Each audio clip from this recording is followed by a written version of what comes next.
نمیذاره اطلاعات شما به دادتون برسه. آلودگی نمیذاره اطلاعات شما به دادتون برسه.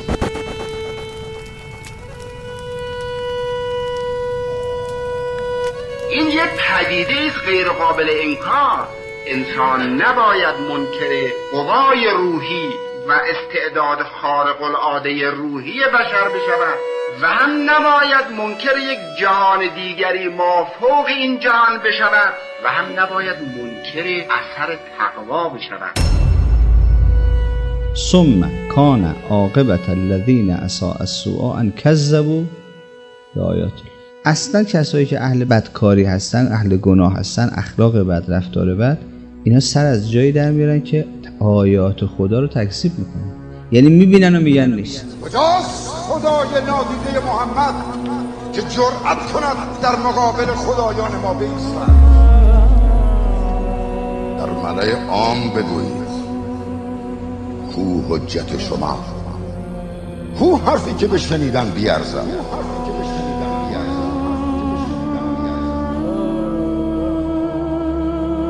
قرآن ببینید به تقوا هم علم را نسبت میده هم قدرت را. در یک جایی فرماد که ان تتقوا الله یجعل لکم فرقانا. اگر تقوای الهی را پیشه کنید خداوند تمیز در شما قرار میده، یعنی یک بینشی در شما قرار میدهد که بتونید چیزایی را تمیز بدید که بدون تقوا نمیشه این را تمیز کنید. یه درجهش اینه که انسان راه خودش تمیز میده در زندگی، یعنی روشن میاندیشد درباره وظیفه خودش. این که ما تو انتخابامون، ارتباطاتمون، رفتارمون و مهندسی فکر اشتباه میکنیم، با وجودی که اطلاعات داریم ما نسش آلودگی داریم. اگه کسی بخواد ببینه، اگه کسی بخواد بفهمه، باید آلودگی رو کنار بذاره. با آلودگی دیدنی وجود نداره، رؤیتی وجود نداره، شهودی وجود نداره. اگر تقوا نداشته باشید شما نمیتونید از ظاهر رو ببینید. اینا بیناییشون از دست میدن، یعنی با وجودی که ظاهره نمیبینن.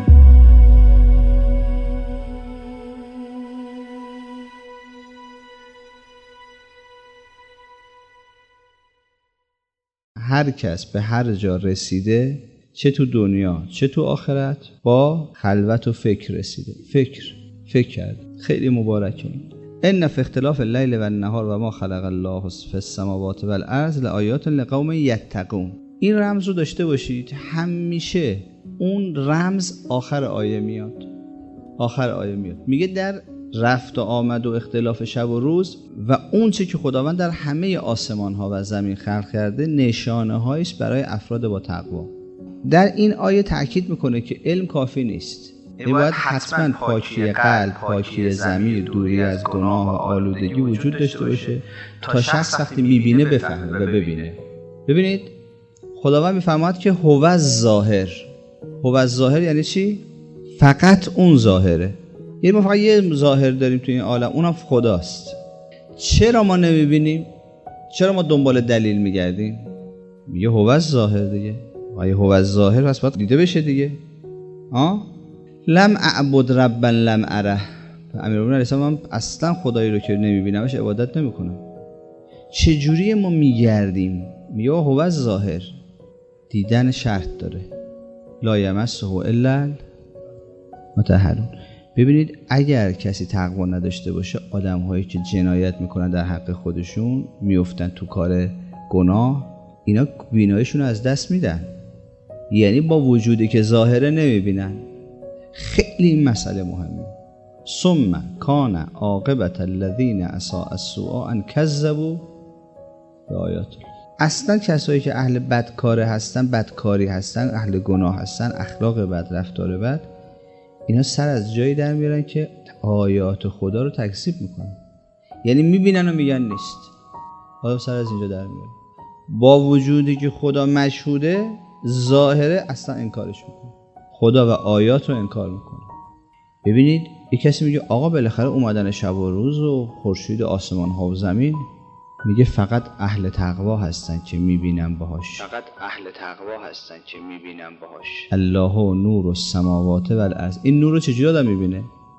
آقا نور دیگه، نور که دیگه دیدنش که کاری نداره که. ولی نه، آدم رو جان خودش کوری میندازه، جان خودش رو آلوده میکنه، با وجودی که ظاهر است نمیبینه. پس تو انسان شناسی باید دقت بکنیم. وقتی داریم راجع به انسان شناسی صحبت میکنیم، اگه کسی بخواد ببینه، اگه کسی بخواد بفهمه، باید آلودگی رو کنار بذاره. با آلودگی دیدنی وجود نداره، رؤیتی وجود نداره، شهودی وجود نداره. یعنی چیزی که ظاهره، کاملا ظاهره. امام زمان هم همینطور هستش. امام زمان فرمود ما رو از شما مخفی نمی‌داره مگر رفتارهای شما، کارهای شما. ما اتهام دیده نشدن و غیبت رو داریم به اون میزنیم، در حالی که مشکل از کیه؟ مشکل از ماست. همه مشکلات به خود ما برمیگرده.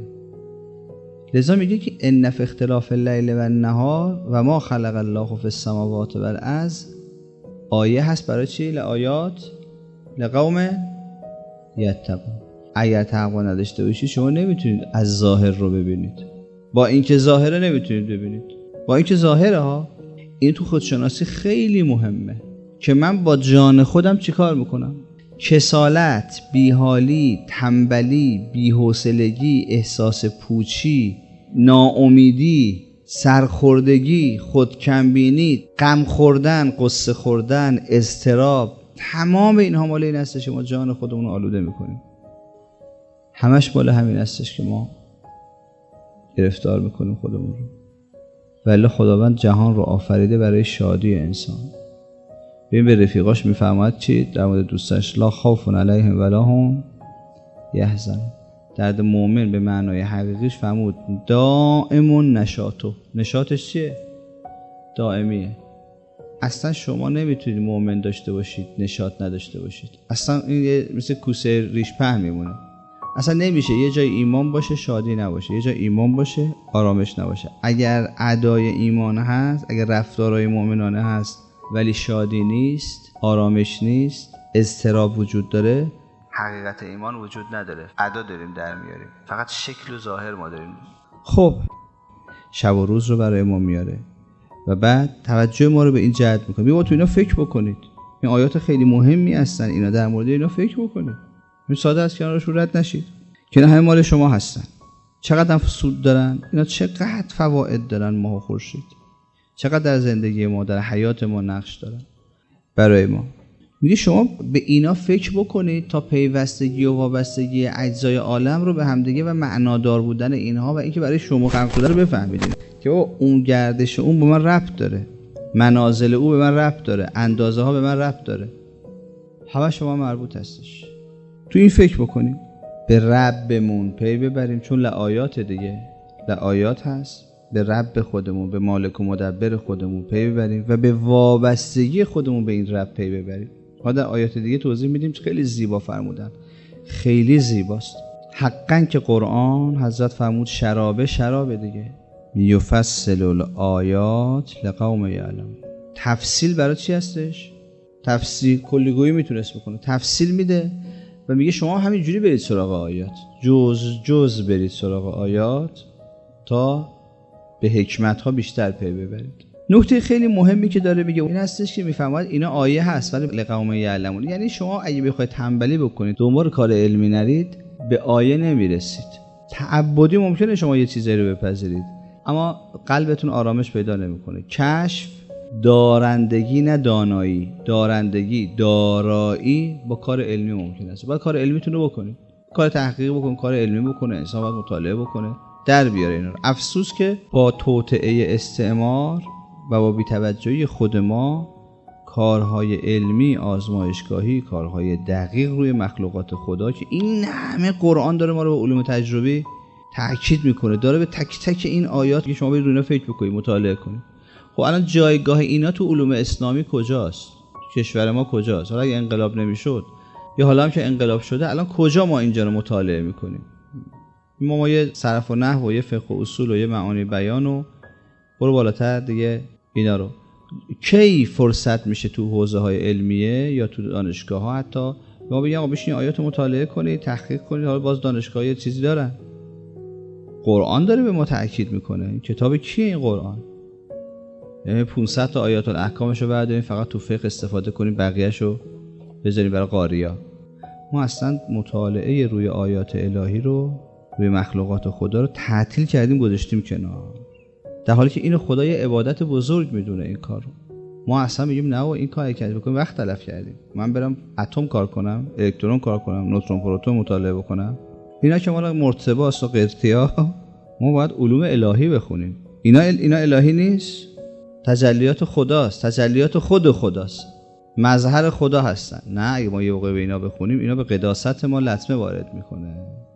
در آخرم تاکید میکنه که فقط کسایی سود میبرن از مطالعه اینها که دل پاکی داشته باشن. فقط کسایی سود میبرن از مطالعه اینها که دل پاکی داشته باشن. بدون دل پاک که این همه دانشمندان میشن شب و روز مطالعه میکنن، ماه و خورشید مطالعه میکنن، خب حالا چه تأثیری داشت؟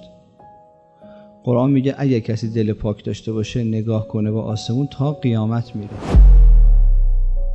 آیه‌شو خوندم براتون دیگه جلسه گذشته. یتفکرون فی خلق السماوات والارض، یقولون هم دیگه نداره ها، تا تفکر میکنن ربنا ما خلقت هذا باطلا سبحانک فقنا عذاب النار. از نگاه به آسمان میرن جهنم، بعد از جهنم میترسن. یعنی ما همین نگاه کنیم به آسمان مطالعه کنیم میریم تا قیامت؟ آره میبره ما رو. کی بره؟ پس این هم آدم ها که نگاه کردن چرا نرفتن پس؟ هزاران جلد کتاب در ماه و خورشید و ستاره ها نوشتن، چرا هیچ تکونی نخوردن؟ چرا به رب نرسیدن؟ چرا انتساب رب به خودشون رو نفهمیدن؟ ربناشون کوب است. حکمت خدا، اسم شریف حکیم رو از کجا در آوردن؟ ما خلقت هذا باطلا، به حکمت رسیدن. اسم سبحان چرا در نیامد؟ سبحانک. چرا جهنم رو ندیدن و پناه نبردن به خدا از جهنم؟ قرآن میگه اولو الالباب هستن، صاحبان الخرد، اهل تقوا هستن که وقتی نگاه میکنن اینجوری میبینه. این تاکید گناه کلا انسان رو از تشخیص صحیح باز میداره. این یادمون باشه. این که ما تو انتخابامون، ارتباطاتمون، رفتارمون و مهندسی فکر که تاکید کردم چند بار اشتباه میکنیم، با وجودی که اطلاعات داریم ما این هستش آلودگی داریم. آلودگی نمیذاره اطلاعات شما به دادتون برسه. این قاعده است. هرچی هم اطلاعات داشته باشی با وجود آلودگی اطلاعات کمکی به ما نمیکنه. آخر سر یه جا تو ارتباطات، تو انتخابات، تو رفتارهای و توی مهندسی فکر و نتیجه اشتباه میکنیم، یا سر از جهنم در میاریم، سر از شکست‌های بزرگ تو زندگیمون در میاریم. پس بدون طهارت روح و پرهیز از آلودگی کار علمی کافی نیست. اونایی که کار علمی کردن جایی هم بدون این نرسیدن. این نکته خیلی مهم هستش. در سوره مبارکه یوسف آیه 105 چقدر گله کرده خدا. حالا ما یه ذره فکر کنیم ببینیم ما هم مشمول این آیه هستیم یا نه. و کأین من آیة فی السماوات والارض یمرون علیها و هم عنها معرضون. چه بسیار آیاتی در آسمان و زمین. این کلمه چه بسیار یعنی چی؟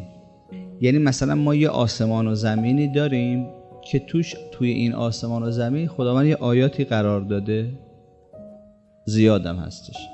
اینجوریه؟ یا اینکه اینما تولوا فثم وجه الله. اصلا شما به هر چیزی نگاه کنید وجه خداست. اصلا آسمان و زمین یعنی وجه الله. اصلا هیچ چیز نیست که وجه الله نباشه. هیچ چیز نیست که وجه الله نباشه. و که عین خیلی که عینه. نه که یه ظرفی داشته باشیم تو چه آیاتی هم گذاشته باشن. اصلا شما هیچ جا نمیتونید توجه بکنید، ذهنتو یه لحظه متوجه کنید که وجه الله نباشه. به هر چی نگاه کنید وجه الله است. یک کسی بگه من باید بگردم وجه الله رو پیدا بکنم، بگردم آیات خدا رو پیدا بکنم. گشتن نیستش که. شما نمیتونی به چیزی فکر بکنی، با چیزی سر کار داشته باشی که آیه خدا نباشه، آیه نباشه اصلا. هیچ چیز. وقتی هو ازحک و ابکاست، میگه شما وقتی دارید میخندید خنداتون هم آیه است، گریه هاتون هم آیه است. ازحک و ابکا. آقا ازحک و ابکا کجا اومده؟ خنده و گریه. تعجب از کجا اومده؟ ترس از کجا اومده؟ اضطراب از کجا اومده؟ اصلا شما نمیتونید فکر بکنی، حتی به هیچ چیز نمیتونی فکر کنی. حتی موقعی که داری فکر میکنی با خدا داری فکر میکنی، با نور خدا داری فکر میکنی. همش آیه است. ما تو همه کارا با چهره خدا روبرو هستیم. یه ذره باید فکر بکنیم. اینا مقدمه است برای اینکه ما یواش یواش میخوایم رو خودمون یه مقدار ان شاءالله تمرکز بگیریم. هیچ کاری دیگه انقدر این مسئله شامله میگه و ما رمیت اذ رمیت ولکن الله رمی. تو اون موقع هم که داری تیر میزنی خدا داره تیر میزنه. و ما رمیت اذ رمیت ولکن الله رمی.